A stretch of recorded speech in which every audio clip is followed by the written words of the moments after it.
Devontae, How you doing, brother?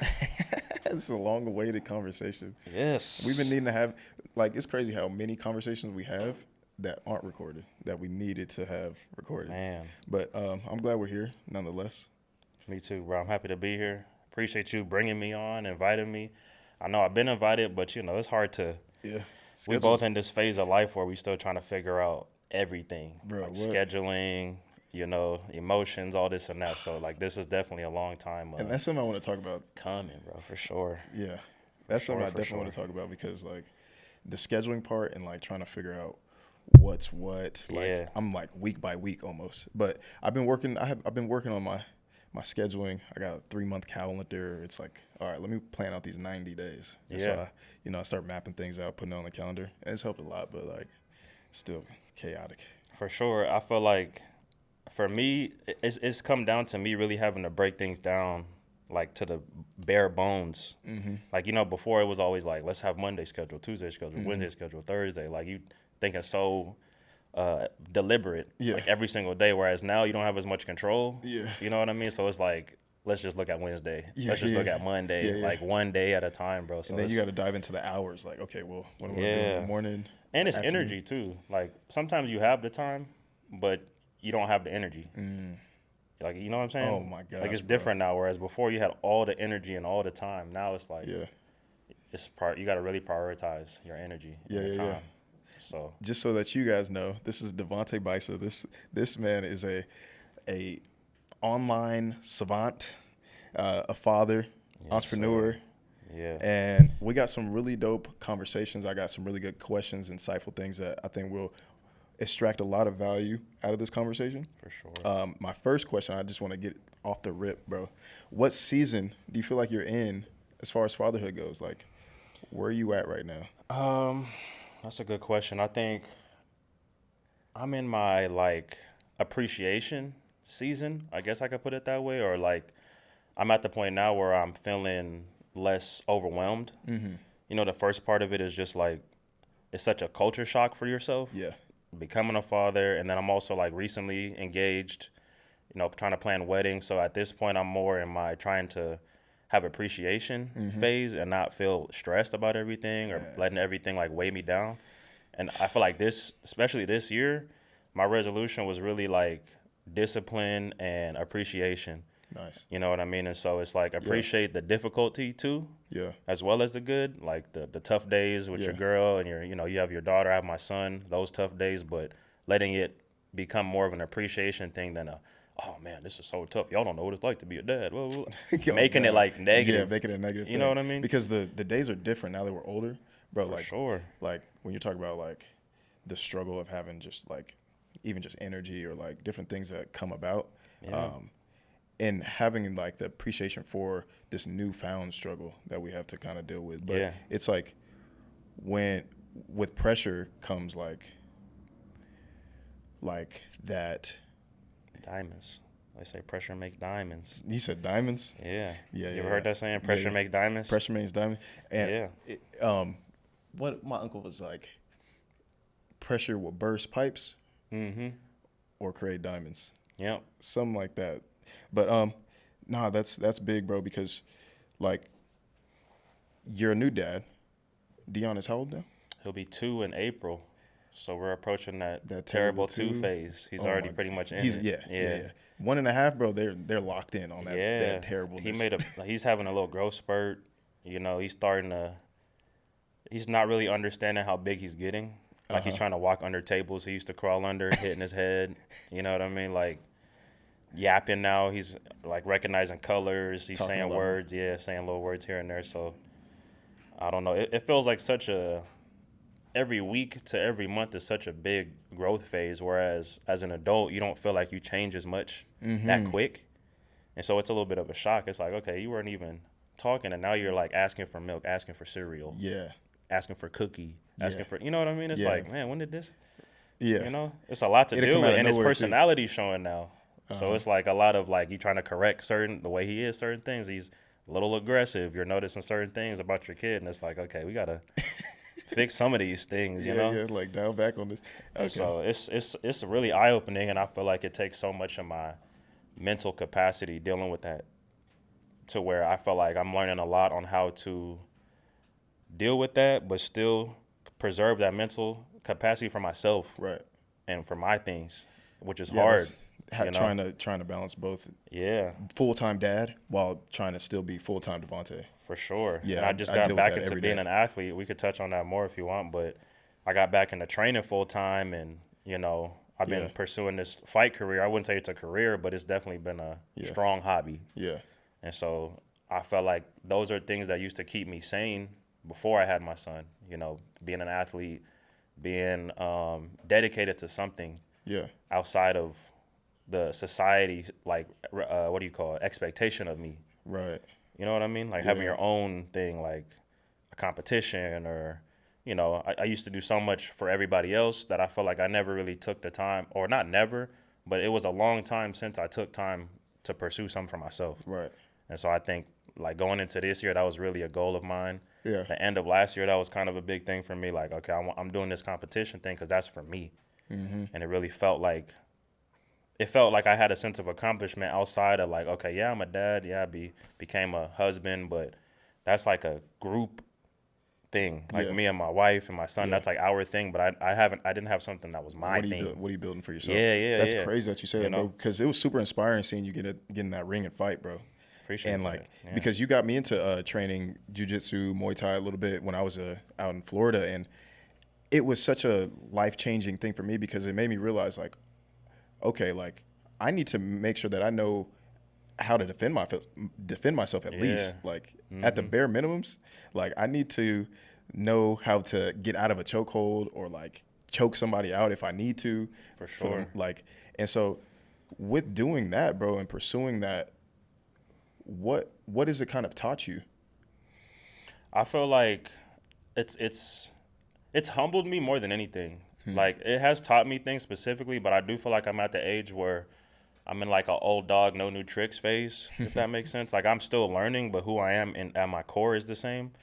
And I felt like it gave me the opportunity to express myself because, I was playing basketball all these years at a high level, and I stopped for a long time. So I really didn't have nothing to gauge me competitively as an athlete, which for somebody who built their identity around being an athlete, you kind of understand how much it means to you to have that competition. Yeah.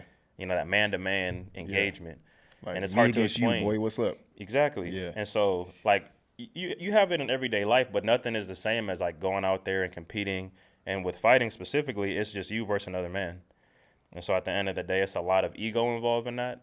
And I felt like going to the gym and meeting these people who are in that field, it teaches you a lot about, like, ego control. Because some days you're the hammer, some days you're the nail. You know what I mean? Pause. Some days you go in there, right? Pause, super pause. Some days you go in there and you're whooping everybody's ass. Yeah. You're getting new people who may not know what they're doing. Yeah. And you're having your way. Some days you go in there and it's a pro dude who wants to get some rounds with you, and he's just beating the dog shit out of you. Yeah. But you still got to come back tomorrow. Facts. You know what I'm saying? So it's a real life lesson because many people don't have the ability to take that ego hit and then come back to it the next day. Yeah. So it taught me a lot of that. That ego shock, or that culture shock, going into one of those gyms. First of all, it stank when you first walk in. It's like, oh my god. And you're getting into something foul when you walk in there. You're like, here we go. I'm about to it's a mental sweat thing. all over the mat. It puts you in a state of mind where it's like, okay, I don't want to get choked out again. I don't want to lose again. Yeah. Let me learn quick, bro. Let me get on my Zoom as far as like building certain skills that I need to succeed in this newfound hobby, for sure, goals. And so I think it teaches like real life lessons as far as like getting in the ring and having to face your fears. Like, damn, that's the biggest thing. I don't think want to it's get punched in my perspective. face. Yeah, it's a whole lot of perspective because even I'm not at a pro level or anything like that. Like all my fights are at an amateur level. Yeah, but the emotions are the same. You know what I mean? When you talk to a pro guy and he'll tell you how it feels for him to go out there and do this and that, and then I have my opportunity to go out there and fight. It's hard to differentiate between his emotions and mine. I feel like I felt the same. Like I'm just as nervous before. You go out there and you have to like face your fear. You got to go out and you want to win, right? Yeah. So all these things you're going through your head, like, what if this happens? What if that happens? You're battling all that alone. Mm-hmm. And so I feel like that's a big growth for certain people. It makes or breaks you. Yeah. Because certain people go out there, or they train, and they'll never actually go and compete. They just train, right? And they, you know, you have all these emotions, and you feel like you're getting somewhere, but there's nothing like them lights, bro.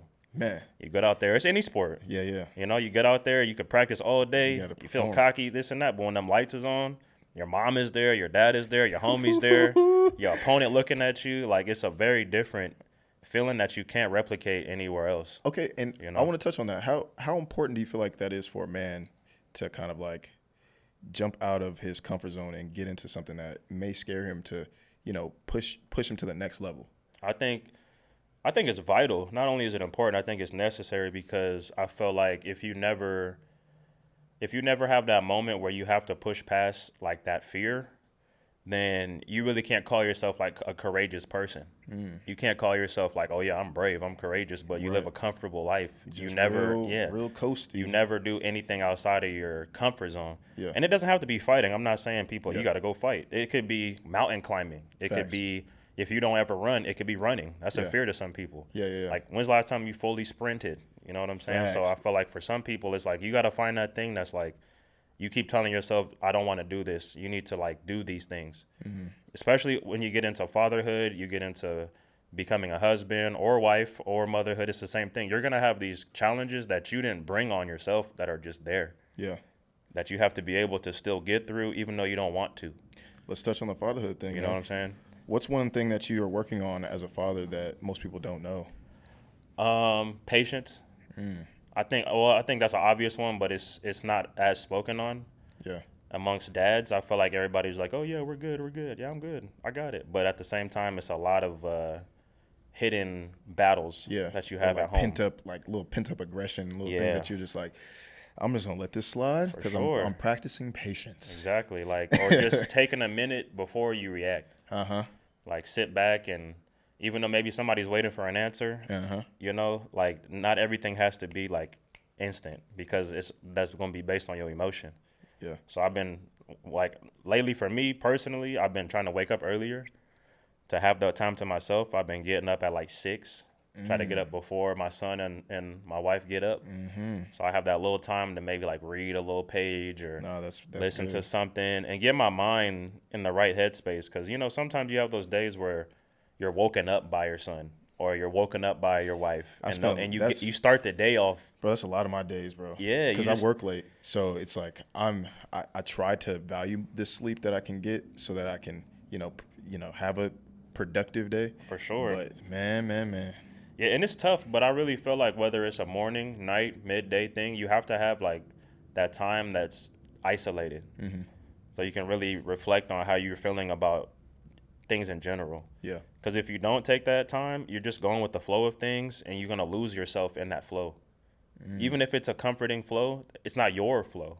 It's like the flow that you're just allowing to happen. Yeah. You know what I'm saying? So how do you take back control? Exactly. Like you have to have these moments where you have self-reflection. Nobody's asking you shit. You're sitting in there, whether you listen to a book or something. I think even if it's 5 minutes, like the more you deliberately take that time each day to like have your own time, the easier it becomes and the more like natural and habitual it becomes. Yeah. Whether it's 5 minutes a day, you know, and then people around you start to see that and respect it too. Like, look, babe, I need this 5 minutes. I need this 10 minutes. I need this. Let me have this. And then whatever you want to talk about, I'll be 100%. Facts. But it's hard to be 100% open to people when you haven't had any time for yourself, bro. No, that's real. Like, you're hearing things, but you're not processing them because you're like, I didn't get a chance to look at my bank account. I didn't get a chance to read this page I was supposed to read. I didn't get, you know what I'm saying? I need to go to the bank. I needed to do this. I needed to do that. I needed to get gas. I needed to do this. Yeah. There's always something.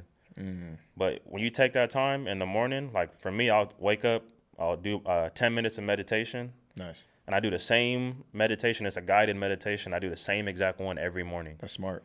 So it's just automatic. My brain knows. I've been in that mode before. Now that I've been a dad, bro, it's been tough. It's tough. Borderline impossible. Trying to find like certain times. Now I've been finding it more like since I work late, when I get home, to have that time to myself. My girls are already asleep, so I do get about an hour and a half, 2 hours to kind of like. And it don't take much. Yeah. I say give yourself something that is so easy to do.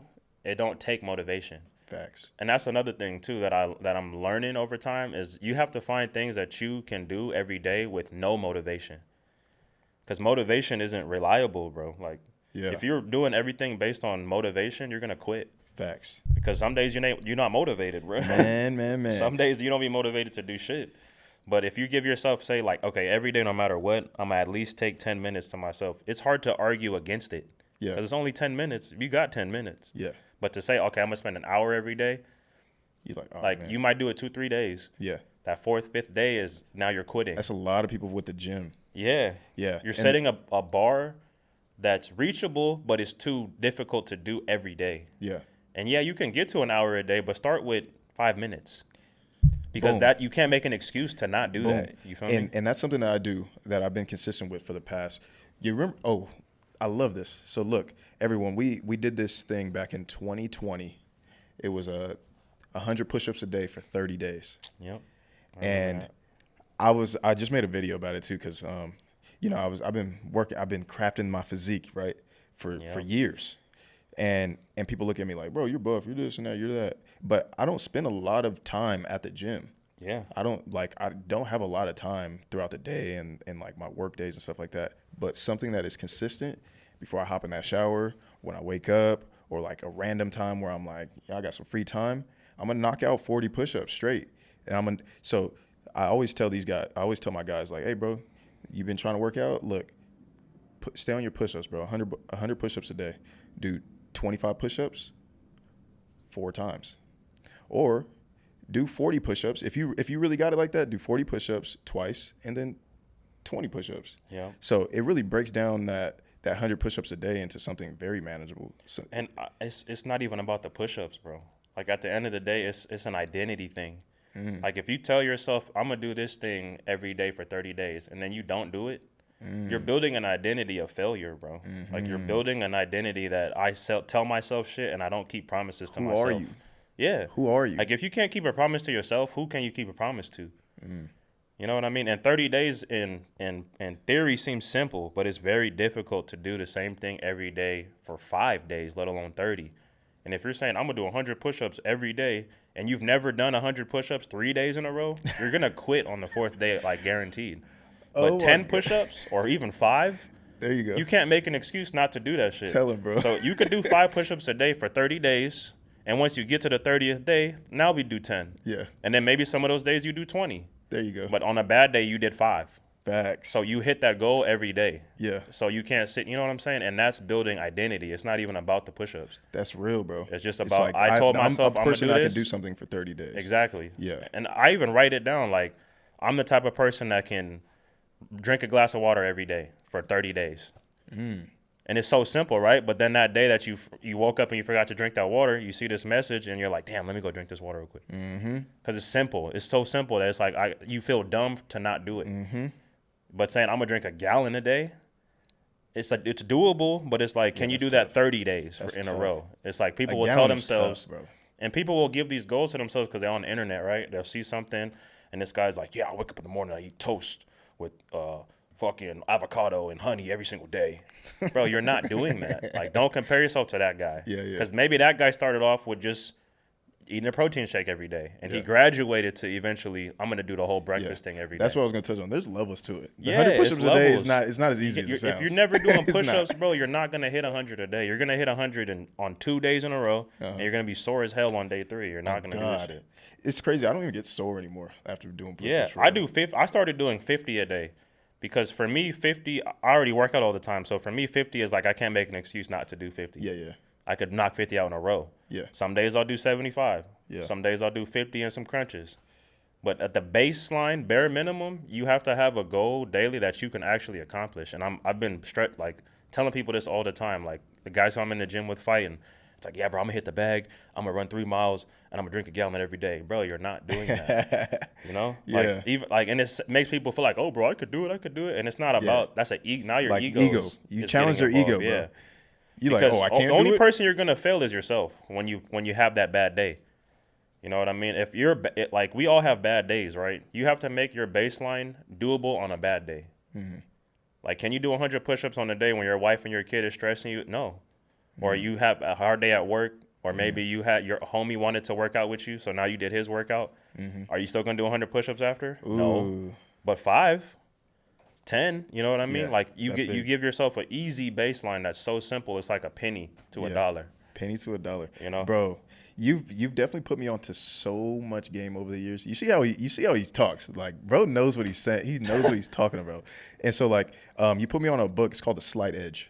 Yeah, bro, it's my favorite. That's one of my favorite book, bro. Penny to a dollar theory, bro. And the compound interest of doing something continuously over and over again eventually ends up being a real cut up physique. Yes, bro. Or a real, like, especially money. If you guys are tripping about money and you're like, I'm gonna save $100 a week, and that 1 week you didn't save 100, your goal is too high. You know what I mean? Do $1 every day. If you could do $1 every day in 100 days, you had $100. But it's better than saying I'm gonna save 100 a week and miss 3-4 weeks in a row. Nah. You know what I'm saying? Like it's these compounding things is the true form of discipline, bro. Like if it's compoundable, that's what discipline is. Discipline isn't saying I'm gonna do this thing and then I'll do it 3 days a week, or I'll do it 3.5 days this week, next week 5. Like you feel like you're disciplined, but in theory, discipline is something that you can compound over time, and it's trackable. You know what I mean? Like the best basketball players aren't aiming for 1,000 shots a day. Maybe they're doing 100 a day, but some days they do 1,000. Yeah. You see what I'm saying? Yeah. Or fighting, same thing. They're gonna do bag work at least 15 minutes every day. What they add on top of that can vary. Yeah. But that baseline is always hit. This works with money, athleticism, anything. You know what I mean? Accounting, investing. Like really good investors, they're checking their baselines every day. And some days they have a little extra time to maybe let me look into some other stock, let me look into some other accounts, this and that. But that baseline is hit every single day. I love that. You see what I'm saying? Free game, bro. Free game. Yeah, free game, yeah. Make it simple, like so easy that you can't make an excuse not to do it. So what's one generational cycle that you are now trying to teach Dion? Like generational cycle that you're trying to break for your son. What's something that you're trying to break for your son? I think it's really hard to teach him now because of the situation we're in, but as far as appreciating things outside of finances, it's something that I want him to grow to understand that there's more to life than material. Because I grew up early on in life, things were a little rough, but my dad, you know, he had a really high like ceiling as far as what he was able to achieve. Yeah. And so I saw a lot of nice things. I saw nice cars early. We lived in a nice place. You know, my dad afforded to pay for all my athleticism, so I was able to play AAU, train with the best. I played college ball. I had opportunity to play pro ball, like, and that's all off the basis of my dad being able to pay for all this shit. Yeah. And send me to all these different places. But with my son, I want him to have that same journey of growth. But it's really hard to teach a child gratitude without any struggle. Man. You see what I'm saying? Like if everything is paid for and given to him, it's hard to manifest struggle. So what were some of those things that your dad did for you that kind of like put you in, like, not necessarily, I know you probably didn't see much struggle, but like, what were some of those struggle points where he was like, oh yeah. No. Well, for my dad specifically, he created the struggle for me. Okay. Like he brought the struggle. Like he would take me somewhere ghetto, like take me to the hood to go hoop. Yeah. Like he's like, you're not gonna play at your high school. You're gonna go. I'm gonna drive you 45 minutes over here to Richmond. Yeah. We're gonna go to Oakland. I'm gonna put you in this tournament. You're gonna play with this team. Yeah. So he would put these environments in front of me. He would throw me in the fire a lot. Mm-hmm. Or even if it was work. Was it intentional? He would do this on purpose? Oh, like 100% intentional. He wouldn't tell me, but at the time as a kid, you don't understand. You're just like, oh, why would he take me here? I don't want to play with these kids. I want to play with my friends.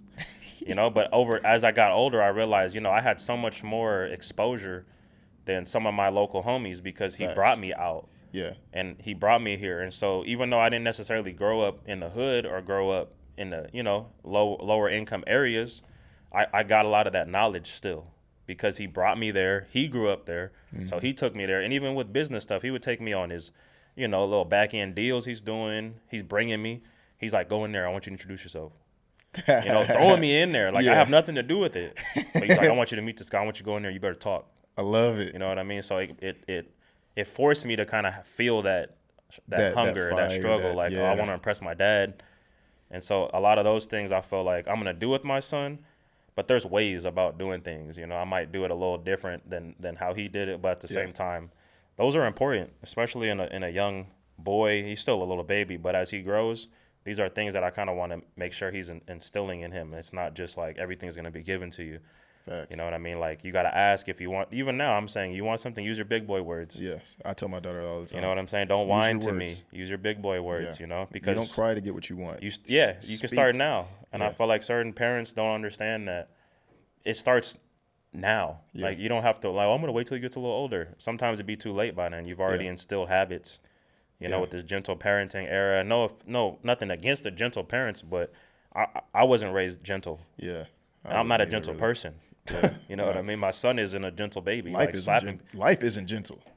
Exactly. Dang, and so there's a time and place. And that's why a 2-parent household is important too, because Brittany, or my wife, she can bring in that gentle side of it. Yeah. Whereas a boy needs a father, and the father has to be stable, and stability isn't always gentle, bro. Mm-hmm. You know, sometimes it's firm. Sometimes it's a little rough. You know what I'm saying? And that's important. Like, you can't, I feel like those are things you can't compromise. Yeah. You know what I'm saying? Yeah, bro, that's crazy. So becoming a father, what made you,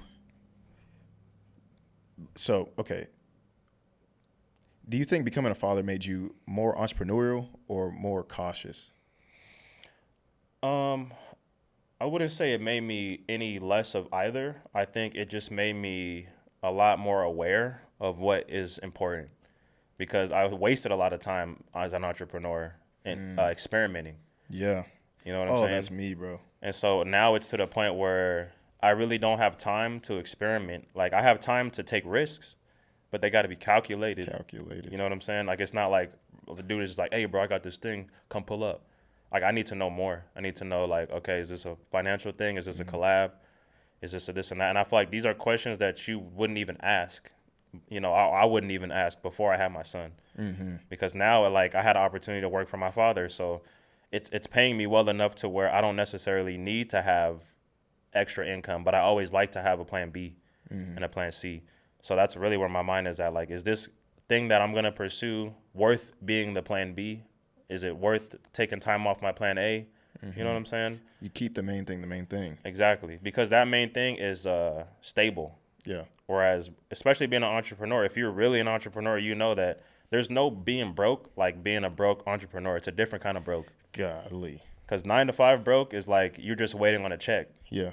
You know what I'm saying? Like, you're down right now, but you're still going to get that check at the end of the week or bi-weekly. But when you're an entrepreneur and you're broke, you're like negative. You know, you're like borrowing money and using the credit card. So it's a different kind of broke. And when you have a child, especially a child and a missus, and they all live under your roof, these are like quiet struggles that you have with yourself. Because you're not gonna go to your girl and be like, look, I'm in the negative. You feel me? But you know it though. Yeah. You're sitting here like, okay, whatever job opportunity comes, like, I need some stability. I need this so that at least my account got something. The mindset changes for sure. It's 100%. Definitely changed me, bro. Yeah, like, and you need food on the table. And then so you say you work with your father now. Before you found out you guys were pregnant, what were some of those long-term goals that you were thinking about? And now that you have a little bit of stability, what are some of the long-term goals that you are like thinking about now? Yeah, so before the pregnancy, I mean, the goals were really focused toward my brand, the Flaming Yon brand, my media company. And you remember, I was really hitting. It was hot at the time. Like, I had clientele. I didn't have to look for clientele because I was doing the web design, the graphic design, shooting videos, media, all this, and now it's always needed, right? Yeah. But it takes a lot of my time to do. Yeah. And so before, I wasn't thinking about how much time it's needed to be an active father, and it's another aspect to it too. I'm a husband. Yeah. And that takes work. Yeah, it does. People don't get, like, there's 2 elements. It's not just about the kid. It's also my wife. You know what I'm saying? Like, she's just as difficult as the child. Not saying I don't want to deal with it, but it does take mental energy, mental capacity. And being an entrepreneur, bro, is one of those things that it takes all of you to make a little money. Like, it takes all of your time, all of your energy. It's a full-on sacrifice. Not that you can't do it and be a dad, but it's like I said, you have to really be strategic about the opportunities. So after I found out she was pregnant, first thing I'm thinking is I need to hit up my dad. I need to talk to my dad about some stable money because, I mean, those of you who don't know my dad, his background is computer science and, asset management for like big companies, Google, T-Mobile. That's his background. And so I went to school for computer science. So I have that degree. I have that knowledge. But I was pursuing the entrepreneurship. I'm like, let me try to do my own thing, doing this and that. Once you find out your girl is pregnant, it's like you need money now. Oh, and you man, need money not later. Stability. Yeah. Like not necessarily going down the path of full 9 to 5, but definitely kind of like that. Whereas I need something where it's like, okay, every week I know I'm at least getting this. And so I'm talking to my pops like, okay, I know you have this or that, like whatever opportunity you have for me, I'll start at the bottom. You know what I mean? As long as it's something I can rely on so that I have a little blanket to pursue these other things. Because it's hard to pursue things with no bread, bro. Like you got to pay to play, you know? That's real. And so certain people who are trying to pursue entrepreneurial careers, don't quit your job to become an entrepreneur. You know what I mean? You need money at the end of the day. So what are some sacrifices that you're making now that your kids will thank you for later? I think a lot of my personal goals, as far as like the secondary goals, like you have your primary goals, like, okay, I want to become a millionaire or whatever. Like everybody's like front street goals. But then, I had some other goals where it was like I wanted to start a gaming channel. I wanted to start a MMA gambling page, or these like small niches that you kind of want to get into. Now I don't really have the time. You know what I mean? It's like maybe one day I will, but right now it's kind of like I had to sacrifice a lot of these avenues I was planning on going into to focus on what's making the most money for me right now.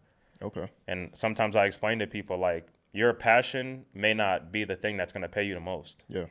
It's just the reality of life. Like you may love making paintings, but bro, those paintings are not going to pay you your rent money every month. Yeah. So you have to have that thing that maybe you don't love to do it, but you're good enough at it to make a living off of it. And you kind of got to bite the bullet to have that so that at least you have a little bit of a blanket to one day maybe pursue those other avenues. That's so you tough, me? bro. Especially for the dreamers out there that want to literally like they have these goals and these dreams and they want to do big things and they know it takes time and all these efforts, but then real life continues to happen. Your girl continues to, she's pregnant or she may be pregnant again and so you have to stay at that job, bro. Exactly. And that's why that penny to the dollar thing is so prevalent now more than ever, because it's like you don't necessarily have to give everything up, but you can chop it down to where you can still approach that goal. It might take you a little longer, but it's not like you have to quit. Like, don't think of it like, oh, I had a kid, so now I can't do this. You can still do these things, but instead of like making a thing like I'm going to post every day, now it's becoming I got to post at least once a week. Yeah. But it's not zero. Like something is always better than zero, if that makes sense. No, that's real. You know what I'm saying? And I know you travel a lot for work. Yeah. How has that affected your ability to be a present father versus someone who's building a future for their family? It's hard. I think it's getting, as he gets older, it's getting a little harder, but it's not something that's not worth it because like I said, the money that I make is good enough to support my family. So at the end of the day, I feel like it's very hard in this era to make a living in general, especially here in Vegas. It's tough, low key, bro. You know what I mean? Like and it's like you can make enough to get by, but who wants to just get by? Man. You know what I'm saying? Like we all have to. We're still young and in that phase where you kind of have to struggle, which is all part of the journey. But at the same time, if I can make it a little easier for myself, why not? And so the traveling thing has been something that's like, I know when I go out here, because I travel out to Washington, that area, there's a plethora of opportunities in the tech field. Near Seattle, near Bellevue, specifically where I'm at. The T-Mobile offices are over there. So it's kind of like, depending on what you do, you may have to leave. You know what I'm saying? Like you kind of have to open your eyes to the fact that there's more out there than where you're at. You know what I'm saying? Like if you live here or you live in AZ, Arizona or whatever, the opportunities are limited to your area, especially depending on what you do.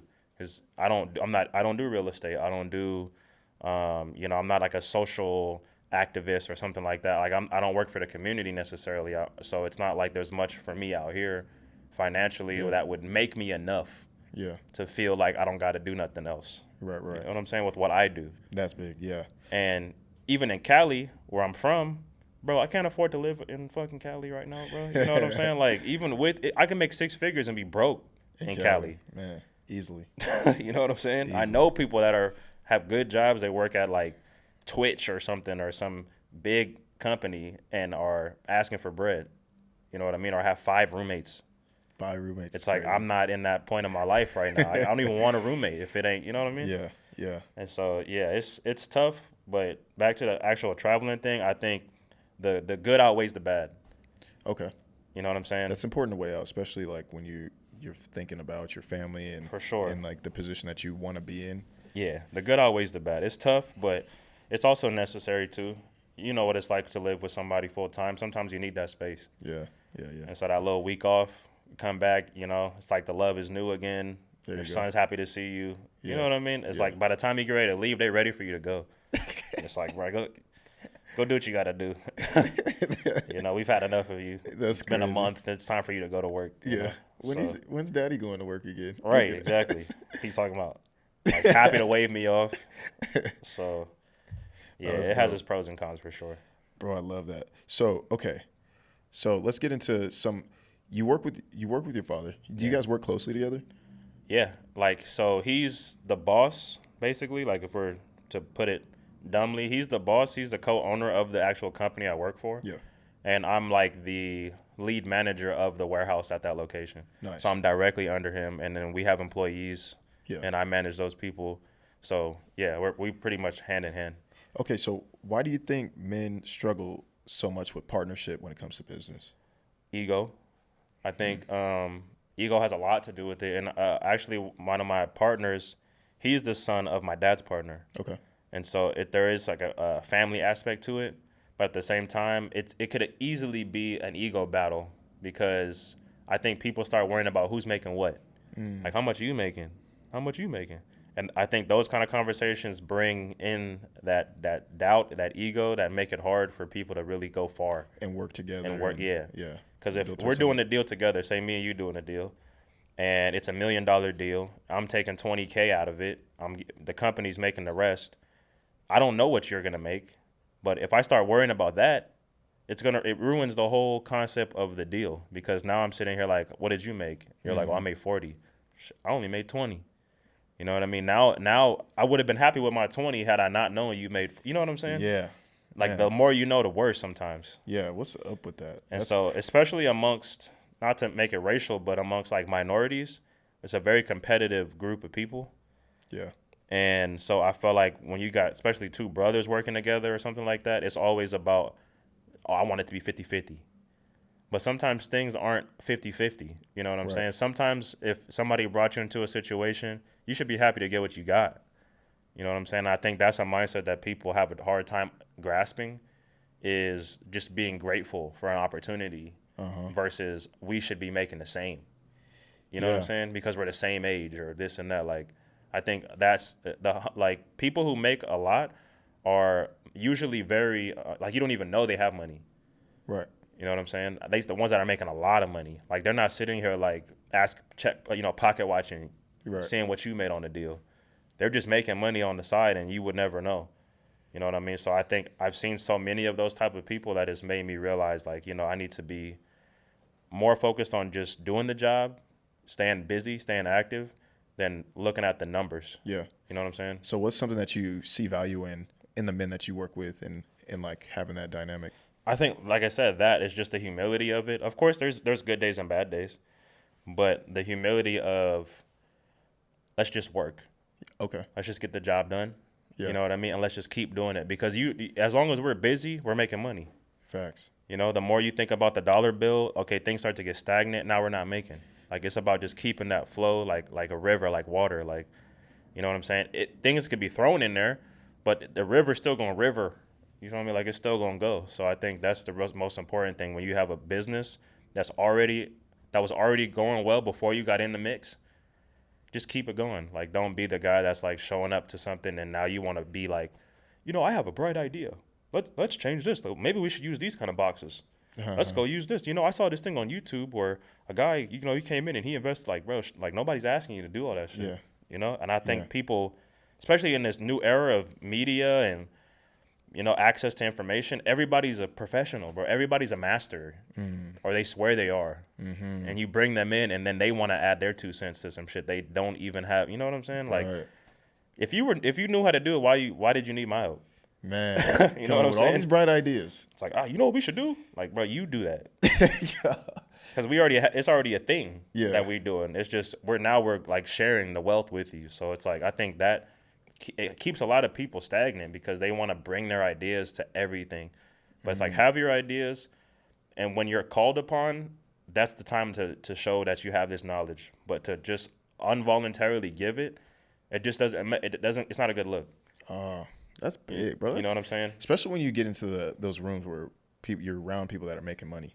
Yeah, and we're reaching the point in our lives where we're the youth in our professional environments. Right.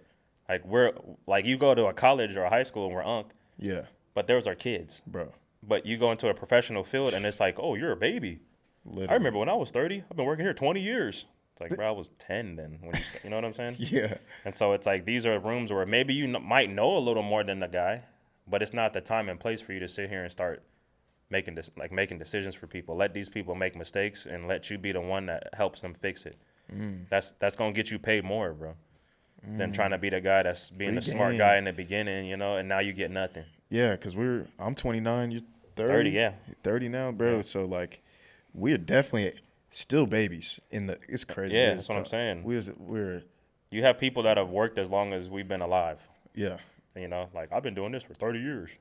Yeah, like, now we come in talking about right. TikTok. It's like, I saw this thing on the internet, bro. If he's been doing it for 30 years, your little internet scheme is not changing shit, bro. You know what I'm saying? Yeah. Like, there's a time and place for it. Not saying it's not valuable to have this knowledge, but I think so many people have such ease giving information out because of the internet. Nobody's stopping you from going online and posting a video of you talking, trying to be motivational and shit. But in a public or a professional environment, time and place, bro. Like, if you're not being asked, shut up. Like, don't say shit. Just get the check. Be grateful. Say thank you. What time I need to be here tomorrow. I definitely have learned that over the years because, like, I've definitely been the guy with all the freaking great ideas, bro. Trust. Goodness gracious. And I think it helps that it's my dad is my boss too, because he's not gonna hold back, huh? Nah, and that's what I'm saying. My dad isn't the type to not say some shit. Yeah. He's like, hey, when we go in here, shut the fuck up, don't say anything. Like, don't say shit. So it automatically instilling that in me because he's so straightforward about it. He's like, I'm gonna bring you in here, but don't say nothing. Don't say nothing. Like, just sit there, listen, pay attention, because I'm gonna ask you after. And he's that's how my dad, he's very direct and very like active when it comes to giving directions, because he's military. You know what I'm saying? So it's very like, this is what it is. I told you once, remember what I told you, because when we go in here, that you're gonna be tested. Like, everything feel like a test. You know what I mean? And dang, I need my dad. I need my dad back. Yeah, I mean, that's important. My dad's in California. I'm here in Vegas, and I'm just like, I can't call him every single day. Like, but yeah, and I mean, not everybody. It doesn't always have to be your dad too. I think it's important to find a role model that you can call on. You know what I mean? Like, for me, it's my dad, but at the same time, I think a lot of people look at it like, I don't want to have to rely on another man. It's like, oh, you only got that because your dad. Yeah. Like, when my son gets to the point, I'm going to give him the things, That's what it should be like. Facts. Like, if your dad would give it to you, you would take it. Good old nepotism. Yeah, exactly. We love it. Look at LeBron and his son. You know what I mean? Like, everybody going to hate, but who's playing? Who's getting paid? Us as black men, we need more nepotism. Yeah, there's nothing wrong with this. Nepotism has been a thing forever, bro. Yeah. And I think people who hate on it just don't have it. They just don't have opportunity to have it. And so you can hate all you want, but if it's my father that's giving me the opportunity, I'd be dumb to be like, no, I'm gonna do my own thing. And that was me before. Yeah. Like, and you had something good rolling. You had something good rolling. Yeah, but now that I didn't. It's not like what it is now, brother. Yeah, and it's not making what it would have took way too long to get what I'm getting now with what I was doing. Like, I was making, but it was a good amount. Like, I'm not gonna lie, I'm not gonna say specifics, but it wasn't like family supporting money. Right.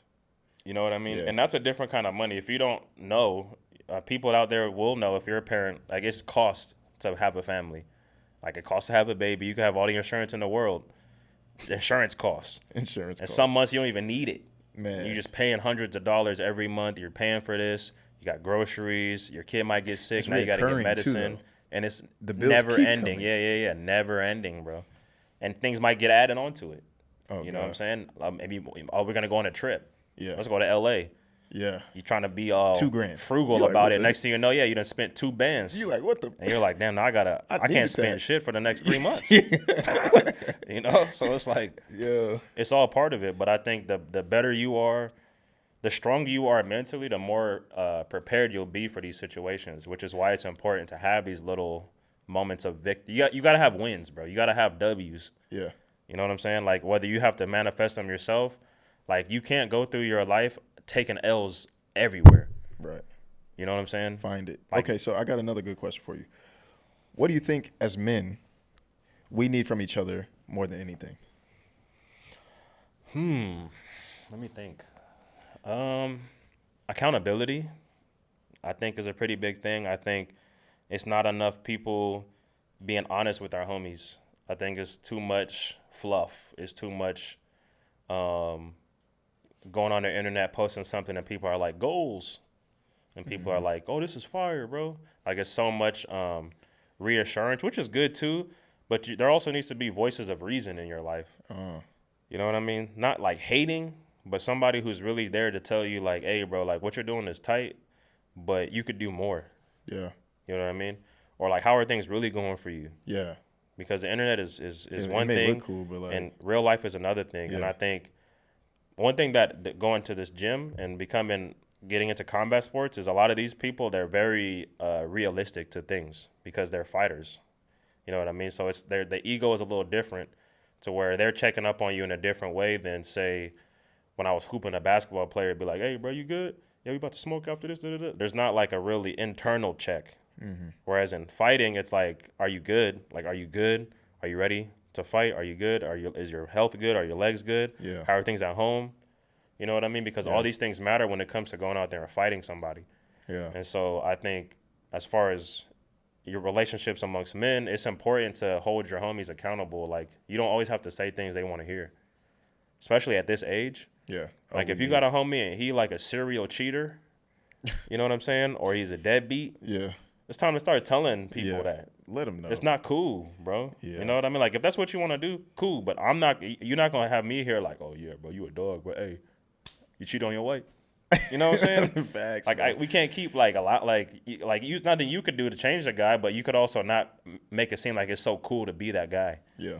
Like, just don't react at all, or kind of be like, well, hey, you do you, bro. Like, I just don't know if that's what's best for you. Maybe you need to look internally. Like, Yeah. do you want to be with her? Or, you know, not just the Yeah. cheating thing, but in general, I think some of these It's a questions need deeper to start being conversation to asked. have Yeah. than just the face value. Like, Yeah. oh, yeah. And bro. people want to keep their relationship so bad they're afraid to be like honest.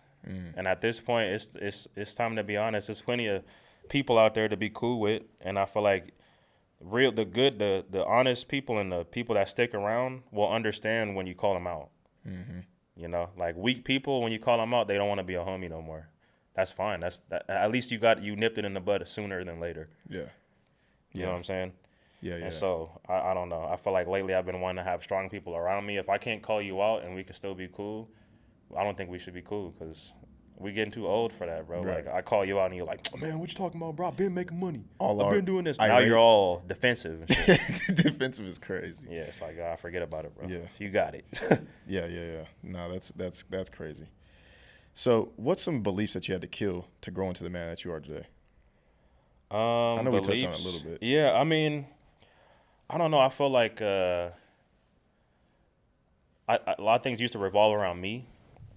And I used to think that I can control everything. You know what I mean? Like, Yeah. if I really put my mind to it, I can have an effect on this if I really try to do this. And I'm trying to have a control on everything around me. And I believe that I could. And I think over time, as I'm getting older, I'm starting to understand that I really can't control what happens, but you can control like how you react to things. You know what I'm saying? Like, say if this whole camera just tips over, like I could sit here and blame this guy and be like, oh, the production is trash in here. Everything sucks. But at the same time, that doesn't help anything, you know. But I could sit here and have my thoughts, have my reaction internalized, and take that time to really sit here and just observe. And I feel like a lot of things that have happened to me have been much better with that mindset of like observatory, like read and react instead of just react. Yeah. You know what I'm saying? Yeah, and you've heard, everybody hears it, but not many people put it into practice. And like implement it, yeah. You know, like if something happens to you, do you react right away? And even something that, you know, me and the missus argue about is like when something happens, like you need to address it right then and there. That used to always be me. Like, man, if he said something to you, why you saying something to him right then? And that was something that I kind of over time I'm realizing is not always the best approach to things. Like, there has to be a middle ground. That, you know, that me and my ladies kind of struggle with, because I'm not the one that just react off the rip. Yeah. I may because I'm gonna analyze it for sure, and I may react with my facial features or whatnot, but I'm going to give you a very clear, like, this is what I think about it, rather than all over the place with it. I was much the opposite. I was much like, somebody say something to me, I'm about to trip right now. Yeah. You know what I mean? I'll think about it later. And so that was a big thing for me to kind of, I don't even think it was consciously that I killed that belief. I think it just got killed because a lot of things weren't, like, I was reacting to things and it wasn't having a difference on how things played out. And so I was like, well, I'm the only one here pissed. I'm the only one here that's tripping. Maybe I need to just stop being so easily triggered. You know what I mean? Or like if something goes south, or I was supposed to fly out Thursday and now it's Friday, or we were supposed to do this thing at some time and now it's this time. Like, these are things that before I would be like, man, immediately have an emotion toward it, right? But now it's kind of like, I think it's easier, not easier, but it's more beneficial to everyone to take that extra time to kind of internalize what's going on and then approach it. Not that it might be different, like I might still trip, but at least I gave it time to kind of sit on me. Yeah. And come up with a solution. Like, sometimes tripping is the only answer. You know what I mean? Like, if somebody's talking crazy, I'm gonna give you a minute to let you understand what you told me, and then I'm gonna trip. Instead of just like right away, just let me just start tripping right now. Yeah. And I think, you know, the missus helped a lot with that too. Nice. And I think these are things that some people don't really realize about, you know, living with their partner or really committing to your partner, is that once you really make that internal commitment, you guys start to kind of take things from each other. Like, she's taken things from me, I've taken things from her, but I feel like these changes don't happen without like full on commitment. Right. If that makes sense. So, bro, who's the prize, guys or girls? The ladies, are they the prize? That's a tough one. I think who's the prize? It really depends on the people. It's different for everyone. Okay. Because I think there's some people who are really high value people who don't necessarily want a high value partner. They just they don't want to be lonely. You know what I'm saying? So you could say, oh yeah, they're the prize because they're rich and they're this and that. But to that person, that other person is the prize. So it's perspective too. Perspective, okay. You know what I'm saying? Like, I could sit here and say, oh, I pay the rent, I do this, so I'm the prize. But at the same time, without Brittany, I'd probably be fighting. I'd probably be shooting videos, smoking, selling still, doing it. You know what I'm saying? Doing anything. Yeah. Because I have no balance. Okay. Or I have no like voice of reason. So your lady's the prize because she brought you balance. She brought you family. She brought from my perspective, she's definitely the prize because, yeah, for one, she bare my child. There would be no son without her. You know, she's been there through my party phase and my fatherhood phase, and she's seen both, and she hasn't strayed away from me at any point. So I feel like I'm very essential in the household, but at the end of the day, man, she's the woman. Not much you're not gonna get that far without a solid woman on your corner. Yeah. No matter who you are, bro. Yeah. Like any of the greats, whether you've seen them with models and this and that, there is some kind of like solid foundational woman in their life, whether it be their mother, their wife, their sister, whatever the case may be. For me, I don't have any sisters. I grew up in a house mostly men. My dad has all brothers. And so my mom was that token woman for me, but now my parents aren't together. And so for me, like my wife is really that source of female reason in my head. Because, you know, testosterone is a motherfucker, bro. That shit will have you thinking all kind of like aggressive ass thoughts and I got to get this. I got to get to the bag. Man, I read this book. I got to get to the money today. Man. You know what I mean? Man. And so you're 10 all pages and be like, yeah, like you're all looking around. testosterone rage. And sometimes you need that softness. It's necessary too, just to keep you kind of like grounded in a sense. And that's why I feel like I tell certain dudes that are still in their single era, like if you find someone and you care about them and you love them, you really feel like you love them, bro, don't let single people make you feel like a fool for that. man. You know what I mean? People are like, you're in love? like it's something to make fun of. You know what I'm saying? Yeah. Like if that's how you feel, bro, that's how you feel. Like, and it's rare to find it now, especially now you got apps and all kind of like digital ways of meeting people where it's hard to have a genuine connection. So if you feel like you love someone or you really care for this person and you want to commit, whether your homies think she's bad or not, don't worry about the external. So how important are like-minded goals in having a like-minded partner? Does the partner need to be on the same exact page as you, or like? To an extent. Yeah. I think it helps. I don't think it's necessary, but it definitely helps. If you're talking about longevity, as far as like, okay, I want to get married to this person. If you have totally opposing viewpoints, it's going to become a problem. Because either she's going to have to compromise or you're going to have to compromise. And either way, too much compromise, no one's going to be happy. I think there comes to a point where you can't compromise anymore. And so I think remain who you are. Exactly. Right. And I feel like that happens to a lot of people where they feel like I love this person, but they don't love this version of who I am. So, but I'm going to change so that I can stay with this person. And I don't think that's healthy. No. Like, even if you're together, it's going to come to a point, at some point, whether it's 5 years, 10 years down the line, where you're going to be tired of trying to be this person for said person. Yeah. And you're like, I just want to be myself. Like, due to maybe you're a stoner, but your girl don't smoke. But smoking for you has become a token thing that you feel like it helps you be a certain person. Not that that's healthy, but I'm just saying it might be you. For you to quit smoking for your girl, it would change who you are. To the point where now you might be in a happy relationship, but deep down, now you're going to just start hiding this shit. Now you're just going to go over here with the homies and do it behind her back and be lying about it. Is that better than just being honest? Like, this is something that, you know what I'm saying? If we can't be together and come to a compromise, then, you know what I'm saying? Like, I feel like when it comes to that, it's important to find that middle ground. I feel that. You know what I mean? Whether it be if you're an athlete and she's not an athlete, like some dudes are working out every day and their girl don't work out at all. And then it's like, you're always at the gym. You're always doing this. You're always, you know what I'm saying? Yeah. And so I feel like it's very important to have somebody that either they accept your differences or there's a middle ground, not a complete changeover. It's like, You I'm know not what I'm going to smoke saying? in the house.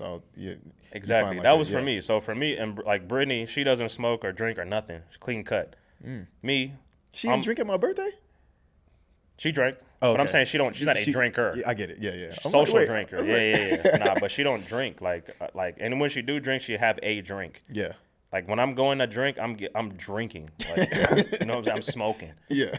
And I feel like the compromise we made is like, okay, well, I'm not gonna black out. I'm gonna be functional still, to the point where you still recognize me as me. I'm gonna still be responsible. So, you know, we find that middle ground. But it's not like, oh, I'm gonna quit and be exactly like you. Yeah. Because then she wouldn't like that version of me. She met me how I was. She fell in love with that version of me. Even though there's certain things she don't like, I think it's healthy to have those disagreements, if that makes sense. So, bro, I want to talk about just like some of the things that we're excited for. You're training for another fight. Yeah. March. Man. Yep. So, okay, recap the last fight really quick, and then tell us kind of like what you're doing to prepare for this new fight and like why. Yeah, so I had a fight last July, 2 fights last July. I actually had 3 fights, but 2 were sanctioned. One was like inner gym, Muay Thai. And so for me, it was really just something because I wanted to challenge myself physically. I'm already into the sport. Like, I watch a lot of sport. I know a lot of the guys in the sport. Years ago, I used to do content for a MMA fighter who's pro now. And so it was mostly something that I was like, you know, I want to challenge myself to see if it's something I could do, you know? And going down, I was 220 pounds when I started training. Remember? I remember that, bro. I was bigger. I had Face locks. kind of chunky and shit. Yeah, I had the chunk. I just had a baby. And so for me, it was kind of like, this is going to be my turning point. This is a new chapter for me. win or lose is something that I want to do for myself, to say that I did it.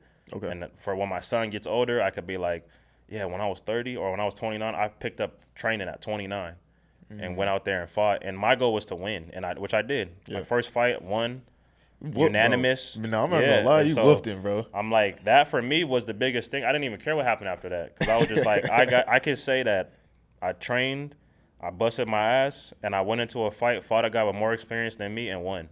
So it's possible. Like an impossible thing on paper became possible. Yeah. You know, like, oh, you're just gonna go in there and fight a guy, he's gonna whoop your ass. And it was all kind of doubt from everyone, not like verbally, but you could feel it. Like, are you sure you want to fight? Why are you gonna fight, bro? You're old.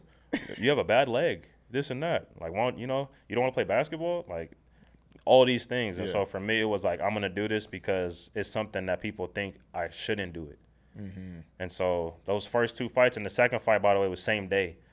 And arguably, I lost that fight decision, but arguably I won. Arguably, bro. Yeah, like I feel like watching it back, I'm not gonna lie. it was a dirty fight, but I feel like I did, and I did a lot better than I feel like I got credit for from the Fight, judges. It's giving me chills right now. Yeah, and so it was a life-changing thing for me too, and I was super emotional after it for like a couple days, and I try to explain to people, like, there's nothing like fighting, because it takes everything out of you to go out there and fight. You're defending yourself for one. Man.